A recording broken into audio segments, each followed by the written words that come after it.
নামাজের পরে মা বাবার জন্য দোয়া করবেন, বেঁচে থাকুক আর মরে যাক, দোয়া করবেনই, মনে থাকবে। রব্বির হামহুমা কামা রাব্বায়ানি সগীরা। আবার পড়েন রব্বির হামহুমা কামা রাব্বায়ানি সগীরা।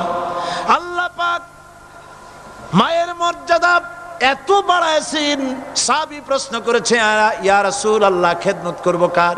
হুজুর বলেন তোমার মায়ের, তারপরে কার? তোমার মায়ের, তারপরে কার?